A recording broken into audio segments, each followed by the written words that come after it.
Hello, Ted. Hello. Thank you for coming to Sharpened. It's my pleasure. Let's start with writing process, your writing process. I'll start the ball rolling with what I read in your website. You mentioned that you attended Roald Dahl's book launch I did. when you were little. Did that spark your interest in writing? I was already writing before then. Because I went to school in England, so they encourage students to write. Every weekend, the Monday after the weekend, they tell you to write the diary of what you did during the weekend. And how old were you that time? It was the equivalent of our standard one, so I think 7. That so, early, around 7, you have started writing. Yeah, I did. Yeah, and the funny thing about writing the diary was that I never knew what to write because my weekends were always boring. I just sat at home. So what I did was I created my own stories, and you used your imagination. I used my imagination. So that's what made me love writing. Now, I did log on to your website, and you started blogging or putting your entry in 2006. Yes. And you did mention that you enroll into writing classes. I did. How has that influenced your writing process or your writing style? It was a very influential influence in the beginning because it was important that I knew what I was doing was the right way, but eventually I realized that I had to break out from the conventions of the writing in a class rather than writing for other people. So it was only influential early in my writing career, I guess you could say. So what was your first writing piece or written piece that you were proud of then that you eventually go out and ask people to have it published? Oh, you mean the first story I wrote and wanted to share with others? Oh, it's a story about 2 young children in Ipoh who wanted to climb a water tower. You might... Masturas Air Lengkong Adventure. But it's not that story. Oh, so the one that's in here has been revised and It's a very different version from the original story. That original story I sent out to Silverfish New Writing, but was rejected. It was horrible. How was the feeling that your first ever, you were brave enough to submit it somewhere, and then that was the first rejection that you got? I guess I was a little sad, but not surprised because I was new at this. I didn't know what I was doing.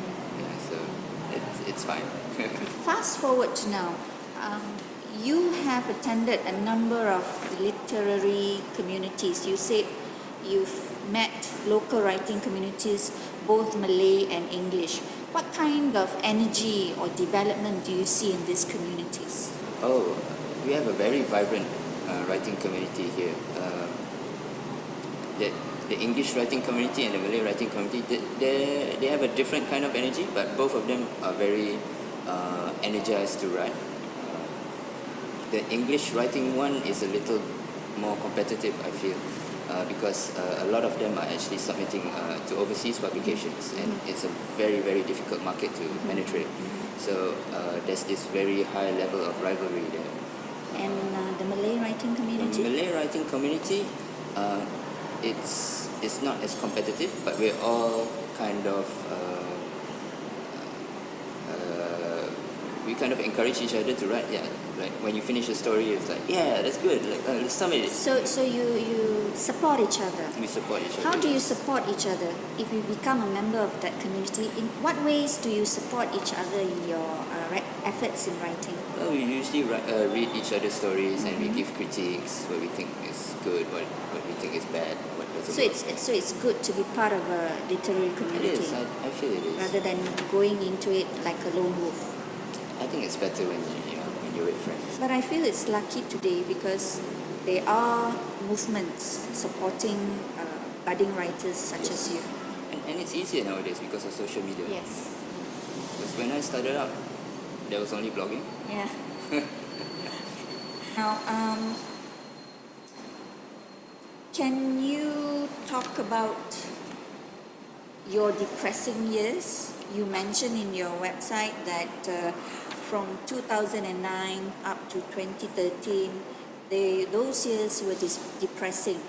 In terms of writing, how has those years affected your writing? Those years were really bad. What happened was that when I started writing seriously in 2006, I kept submitting to overseas publications and they kept getting rejected. So I've got a huge pile of rejection slips at home. Do they give you reasons or recommendations or Sometimes they suggestions do, for but improvement? mostly they don't because they don't have time. These publications, they receive a lot of entry submissions, so they don't have time to do that. So sometimes you don't know what you've done wrong, you don't know what doesn't work. And at first I thought I was taking it well, but eventually It got to you. It got to me. Yeah, I felt that maybe my writing is not good at all. But I feel that those years, they showed me that I realized that I wasn't actually writing what I wanted to write. I was writing what I felt was for the market. So one day I just felt like, you know what, screw all this. You want to quit? You felt like No, I'm quitting? just going to write whatever I want to write. Okay. So I That's ended even up, better. yeah. So I ended up writing a story called "Zombies Ate My Muslim," which is a Very really funny title to me. And some people say it's a really funny story as well. And it's just really surreal, bizarre. I just threw everything in it. So I want to, since you've mentioned Zombies Ate My Muslim, let me go into characters. Of all the famous people, why Barbra Streisand? You mentioned Barbra Streisand, and I thought it was funny because not everybody can relate and, know who Barbra Streisand is. Yeah, you're right. So I I only know Barbra Streisand through the Mad magazine, which my dad used to collect. So I used in my childhood, I used to read a lot of Mad magazines from the 70s. So around that period, they came up with a movie called The Way We Were. Yes, all these musicals that she's So starring. I'm really fascinated with that movie for some reason because of the Mad parody in it. So several years ago, Barbra Streisand became famous again because of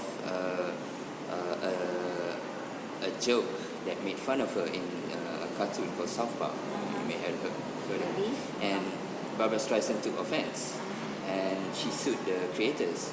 But because she sued them, she created this she created awareness for this event. So more people decided, like, what's wrong with making fun of you? So that thing, that event was called the Streisand effect. So anything that you want censored or quietened or you don't want people to talk about, but you go out and talk about it anyway, it's called the Streisand effect. Okay, it has the reverse effect. So that effect, I kind of like it, and I like the name. So I thought, like, you know what, I'm going to write a story with Barbra Streisand in it, even though the story is not really about the Streisand effect. Yeah. So share with us how you develop characters in your story. Now I can personally talk about this story, Mastura's Air Lempung Adventure. Initially the title was misleading because it's not about Mastura. Mastura is the third person. She's not even present in the actual story itself. But how you develop the characters in your short stories, or maybe even we can zoom in to this particular short story. I like stories with friends in them because that means at least there are two characters interacting, right? So that can move the story along. So when I wanted to write the story, I wanted something that created friction, something that causes conflict, right? So I had to have two friends and they had to fight each other. And so I thought of Well, when I creating the characters, I called upon my friends, my personal friends. I stole their characterisms and put it in the story. And then because I had to give those two friends a reason to There must fight be a each other, conflict. and there must be a conflict in the story, right? Yes. So, well, throw a girl in it. Now, what's interesting to me is the technique, especially in Mastura's Island adventure. You decide to write in the simple present tense, Yes. in the present.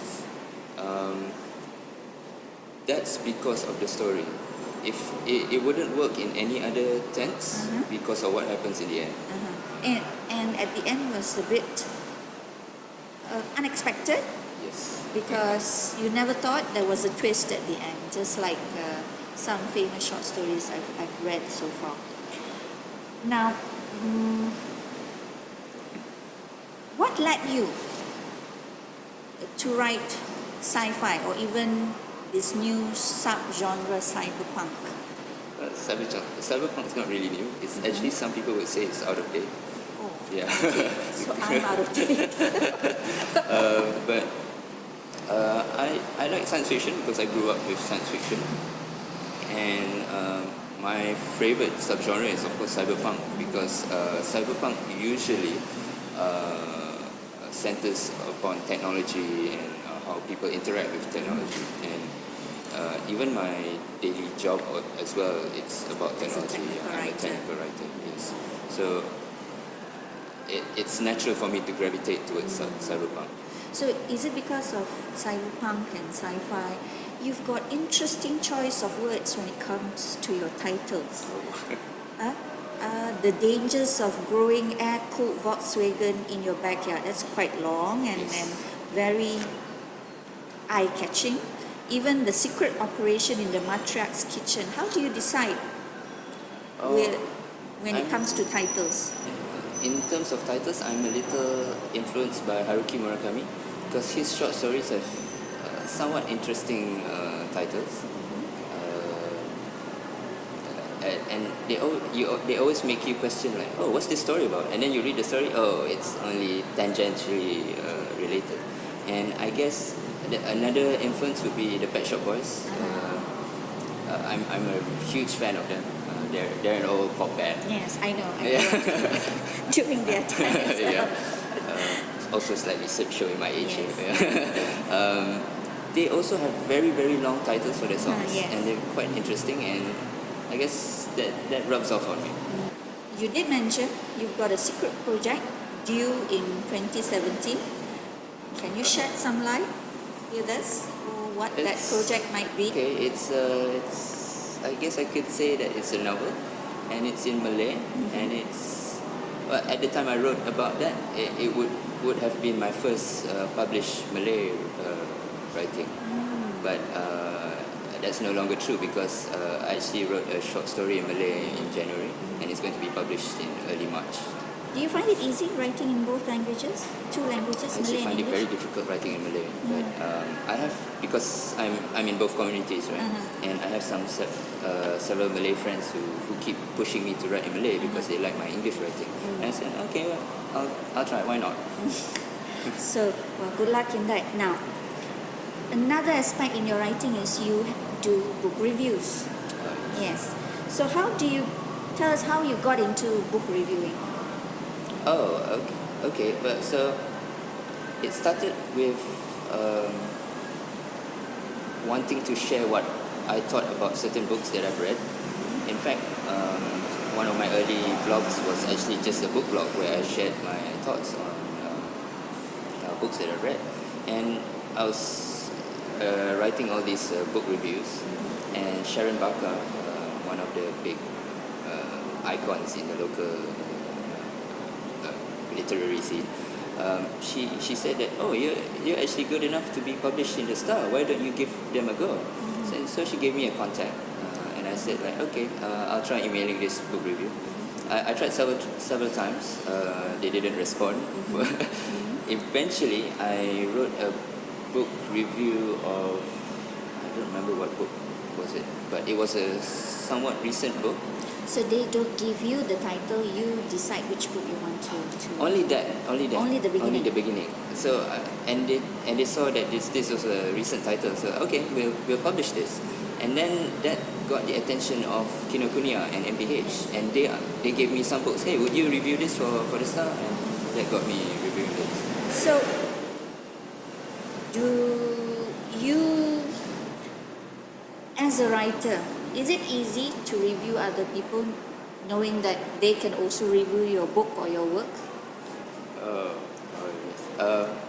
It's actually quite difficult, but that's why my published book reviews are only of writers from overseas, so they can't, they can't get at me. Not yet. Not yet. Okay, so what's next for Ted Mahsun? Oh, okay. I have a short story going to be published soon in an anthology called Trash that will be launched in London by Fixie this March, I think. That's great. Yeah, and at the same event at the London Book Fest, there will also be this anthology of new Malaysian writing, and I am one of the four editors, co-editors for the anthology. So look forward to that. All right, so all the best to you, Ted. Thank you for coming Thank to you for Sharpened talking Word. with me.